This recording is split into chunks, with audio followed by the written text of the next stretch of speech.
Hello and welcome. I am DEJI360. Now, the decision by the People's Democratic Party not to sign the peace accord ahead of the Edo State governorship election, which is, of course, scheduled for September the 21st, has sparked reactions and concerns in the state ahead of the poll. Out of the 17 political parties contesting the poll, 16 signed the treaty organized by the General Abdul Salami Abubakar-led National Peace Committee, while the governing PDP in the state now declined to be part of the agreement.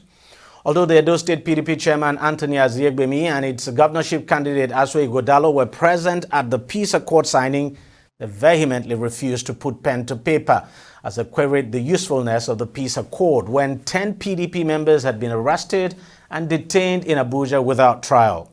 Earlier on Wednesday, September 11th, Governor Godwin Obaseki, the leader of the PDP in Edo State, had indicated that the party might not sign the peace accord, accusing security operatives of favoring the ruling All Progressives Congress and saying that the police had obtained warrants and arrested members of the PDP, essentially driving the leaders of the party into hiding.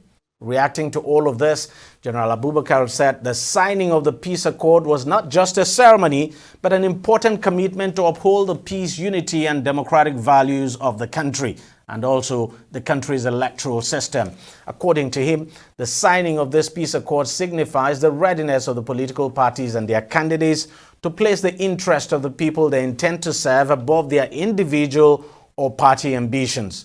He further appealed to the candidates, parties, and their supporters to remember that peace is the foundation upon which progress and development are built and established, adding that without peace, none of the promises made to the people of Edo State can actually be fulfilled.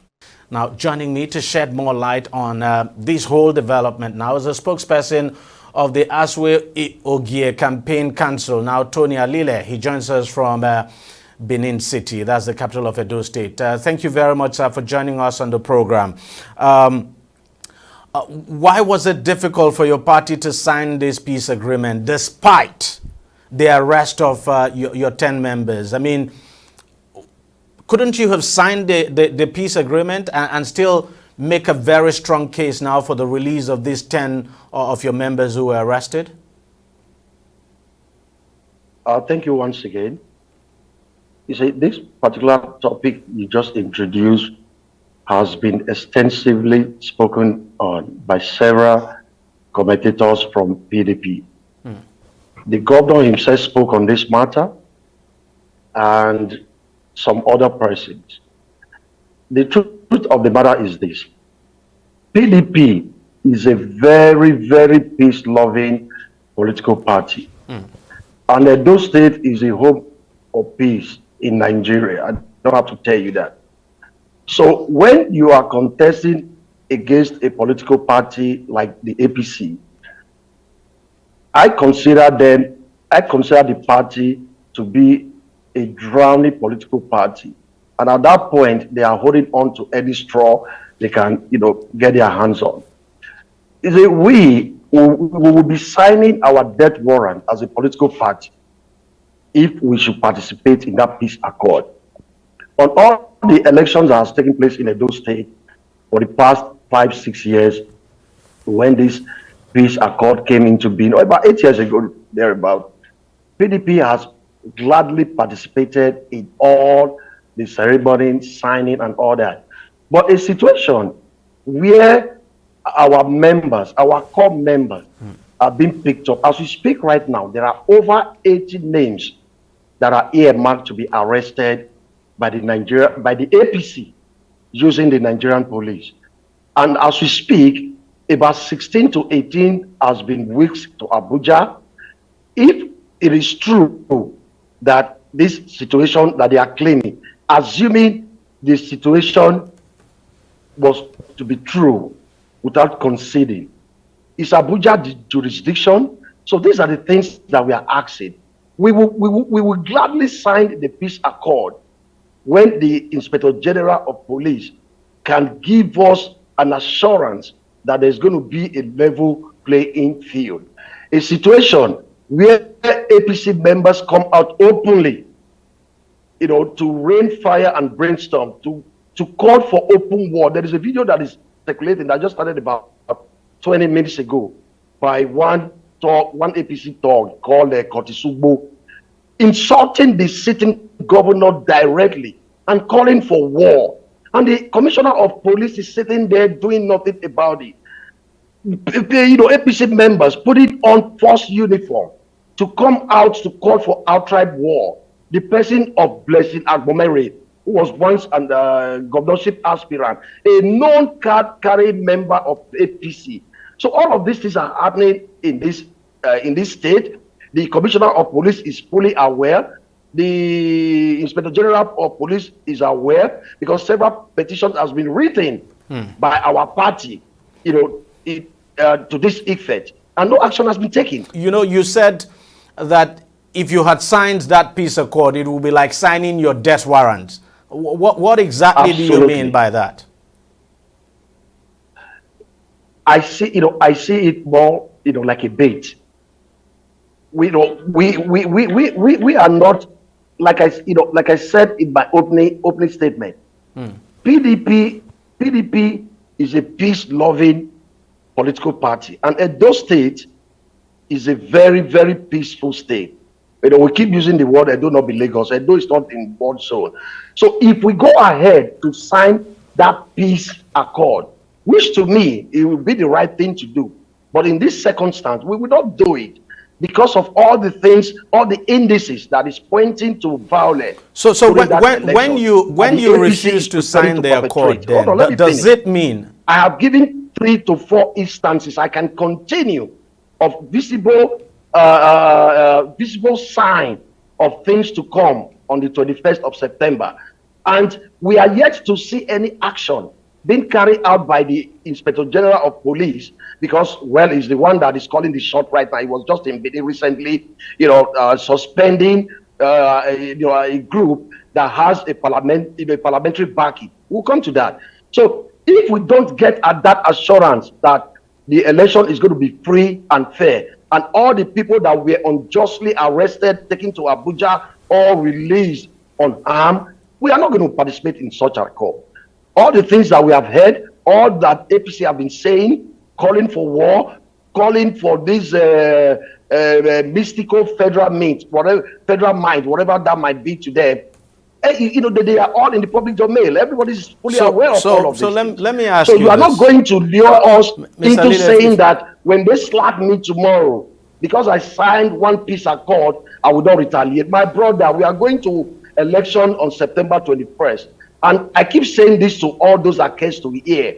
You that is coming to want to disrupt election, you that is coming to want to come and kill and maim an innocent voter, I always advise them to leave their original head at home and come with their spare head.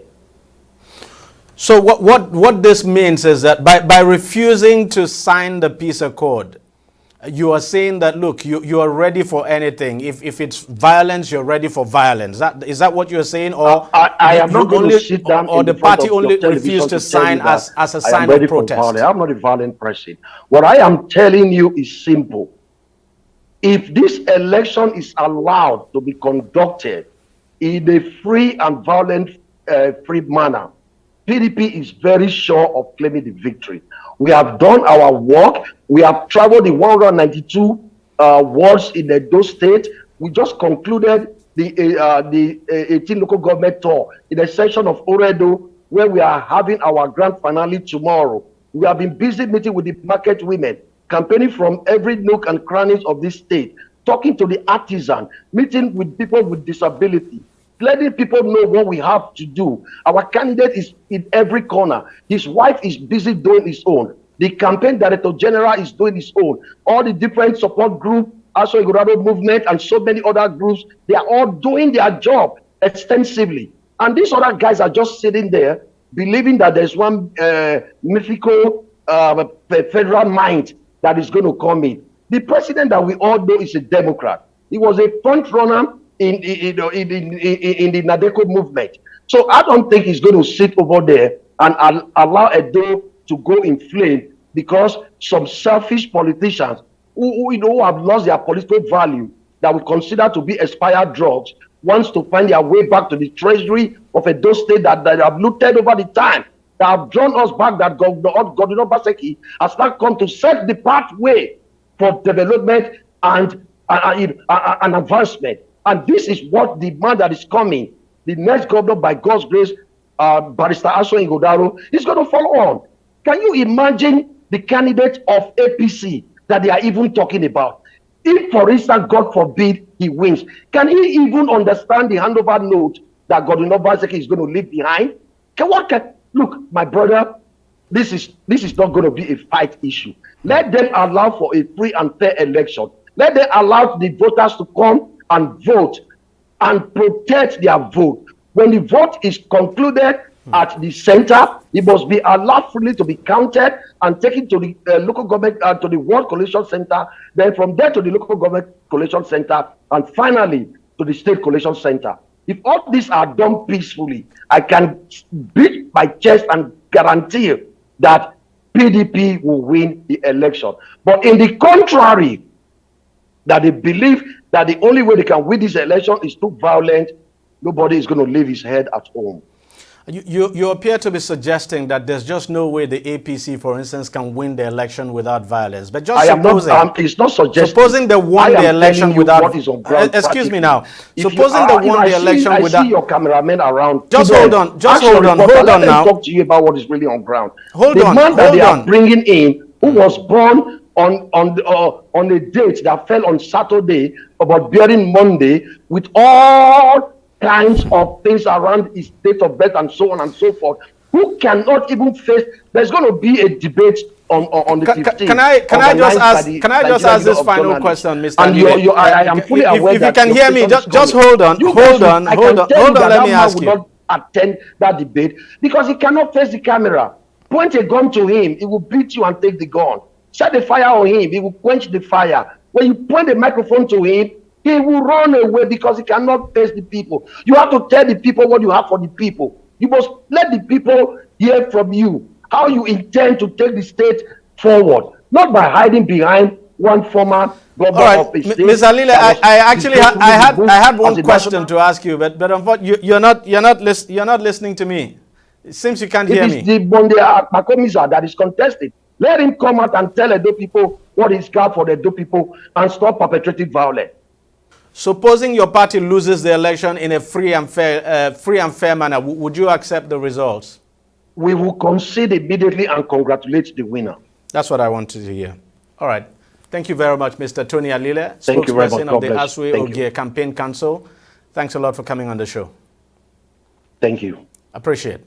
Well, we'll take a short break now, but when we come back, I'll be speaking with the Director of Media of the APC Campaign Council in Edo State to get his own side on this whole issue. Stay with us, don't go away. Opinions are free, facts are sacred, but truth is universal. How, in practical terms, can we, for instance, de-escalate the tension? When you go into public office, you must be ready to answer to the people. We know where the enemy is. 3 places. The Lake Chad Basin, the border area between Nigeria and Cameroon, and then the Sambisa Forest. On DEJI360, we give you a complete dose of everything. Opinion, facts, and undiluted truth. I hardly believe what politicians say in this part of the world. A new Nigeria is possible, a future is possible. We delve into the issues, dissect it so that you can understand it, use it to take action. I don't think there's any need for any governor to look for grant for ranching. DEJI360, dissecting the issues.